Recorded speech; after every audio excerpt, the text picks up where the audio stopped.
It's match day, more importantly, it is derby day. City haven't won against United at the Etihad since 2018. United just seems to turn up against City at the Etihad. That cannot happen today. This is an absolute must-win game. I said that about the Spurs game, which was also must-win, and they lost. But Liverpool right behind City, only 3 points in it, but they have a better goal difference. Any slip-ups, and it's probably game over in respect of the title race. And there is a drone.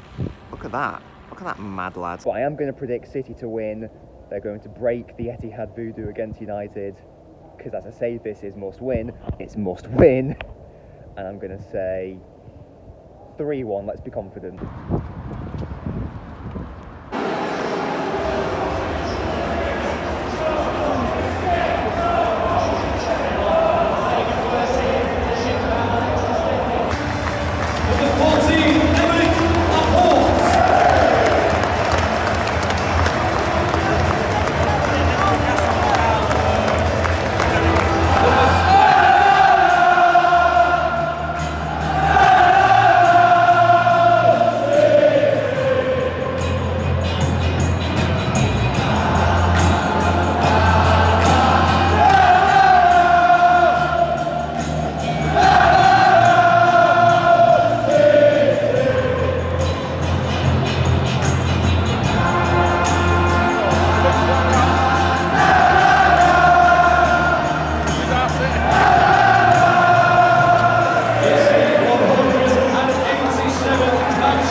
It's like they don't know. It's like they don't know they're 2 goals down.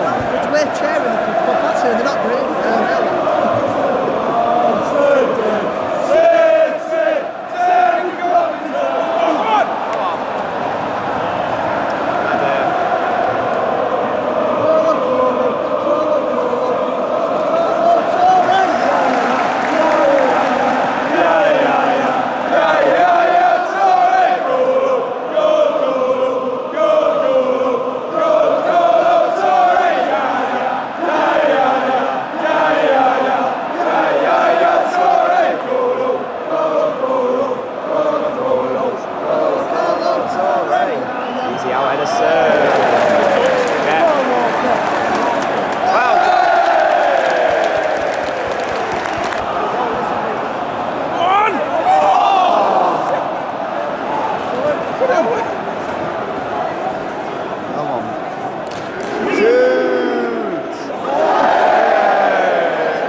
Was a derby day demolition. Manchester City do the double over United and they become the most successful team in terms of Premier League doubles over United. That's the 5th league double. No one else has done that except for City. And let's talk about the match. Kevin De Bruyne, man of the match. Fantastic display, not just in terms of his goal contributions. He did get 2 goals and an assist, but he was just exceptional throughout the whole game. Mahrez also got a brace, one being potentially offside, but then a VAR overturned it just to put the cherry on top. The game was obviously done by then. But his first goal from the free kick on the half volley, I think it's De Bruyne who puts it in. I think that's where he gets the assist. It's a fantastic goal, it really is. I think it does take a little nick off Maguire as well. But just really nice goals from City. In terms of the first half, Manchester United obviously scored. Very nice finish from Sancho. But in terms of the whole 90 minutes, United were poor. They were poor. Not an unusual thing to say about United this season. They were bad in the game. Surprise, surprise, shock, shock, horror, horror. They were all right in the first 45 minutes. Apparently people, on the social media were saying how United were exceptional in the first 45 minutes and they deserve to be winning. No. They didn't create one big chance in the whole game. That tells you everything you need to know. The Sancho goal was a low probability goal. It was a nice finish, but City just tore United apart over and over and over again. Just sliced through like hot butter, whatever the term is. A hot knife through butter, that's what I'm trying to say at times in the midfield. Especially after the third goal went in. I think I saw Roy Keane say this as well, and he is right. It's almost as if, and I think I commented on it in the video that you've just seen, it's almost as if they didn't realise they were 2 goals down in the game. It's almost as if like United were trying to like hang in there and maybe trying to get like 1 goal on the counter-attack, or it was as if they were already winning or drawing, because there was just no intensity after the third goal went in. There's down tools, and it was a cliche, but they definitely did just like give up. It was a really weird thing to see. Talking about other weird things in terms of United, apart from their whole display being generally poor, I've no idea what the substitution was about.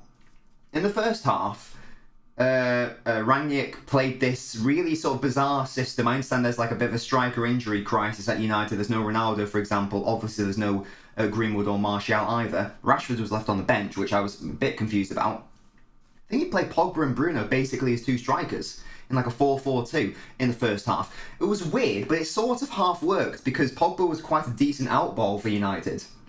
He didn't have a great game, and it's Pogba, he didn't have a great game. He kept giving the ball away a couple of times, but he was a bit of a nuisance, and he was actually playing all right. I thought he was one of the better players, especially in that first half. Ultimately, he did get the assist for the Sancho goal, but that's probably more down to Sancho's individual quality there. And then he takes him off. Rangnick takes off Pogba in the partway through the second half, takes off Pogba and Elanga. Elanga didn't really do anything, so that's fair enough. But he brought on Lingard and Rashford. I didn't really understand the point of taking off Pogba, because Rashford and Lingard did bugger all when they came on. They just lost their outball in Pogba. And as I say, the third goal went in, and that was just the end of it, really. But I don't know. But it's only 2 goals. Anything can happen. Even if you get a goal at the 85th minute, who knows what will happen? As we saw against Spurs, City can be liable to concede late on. So it was just a really weird mentality and execution thing from United in that regard. But there you go, not complaining. Just really, if I was a United fan, I would be fuming, especially with that second half performance. First half they were, average. They were all right. 2-1 was probably fair enough, a reflection of the output from either side. Second half, they were just dog. No big chances in the game from United. I think City had like 5 times as many shots, many more big chances. Obviously, they dominated the ball. United were always going to concede possession, but second half, it was just embarrassing. Jack Grealish and Bernardo Silva as a connection was really nice to see. Probably the best game I've ever seen from Grealish in a City shirt. And as I say, his link-up play with Bernardo, especially for that first goal, was genuinely brilliant. And I thought he had a really good game. De Bruyne was obviously man of the match. Mahrez scored a couple goals. I thought Foden made Maguire look like an embarrassment. It doesn't take much to make Maguire look like an embarrassment, but Foden just seemed to do him all of the time. And there was one point where I thought he probably should have won a penalty. I haven't seen it back, so obviously it wasn't a penalty, otherwise VAR would have said it was, or they would have even looked at it, but apparently Foden outmuscled Maguire rather than Maguire fouling him. I don't know. Obviously it was irrelevant as to the result. But yeah, just a really good professional performance from City. Could have been a tricky one with there being no Ruben Dias, and he's going to be out for around a month. It was vital that City won today to keep the pressure on Liverpool. They now go, I know it's 6 points ahead, but Liverpool have a game in hand, so really it's still only 3 points ahead. But the main thing for me was the goal difference. That's why it was so good that final goal counted, because Liverpool still have a better goal difference. I think they've got 1 better goal difference and 1 game in hand. City were trailing by a significant margin earlier in the season, so that's good to see that has been reduced. But yeah, City just absolutely dominated them for the whole 90 minutes. I just want to touch on the United fans. I thought they were quite poor. I'm used to experiencing very good Manchester United away support. Obviously they've got the numbers, and obviously they were vocal for portions of it, but I appreciate that their team ultimately were a bit pants, and they obviously lost. But yeah, I was just a little bit disappointed with the United support in terms of like noise levels. Obviously they were loud when they scored. They were sort of a bit loud at the start, but then City scored and they sort of went quiet. They came back when United scored. but then City scored and they were quiet for basically the rest of the first half. Second half, they were sort of like in and out, but I don't know, I just wasn't that impressed with the United support. And normally they're very good, but today they just weren't. Atmosphere, the Etihad was excellent from a City fan's perspective for obvious reasons. It's a derby and City dominated in it, so a lovely day. United probably not even going to get top 4 now. Arsenal winning today, United losing. I think Arsenal have 2 or 3 games in hand on them, and they're ahead of them in the table as well. So I'd be very surprised if United were able to still get top 4 here. Thank you so much for watching the video. Make sure to like and subscribe if you haven't done already, and I'll see you next time.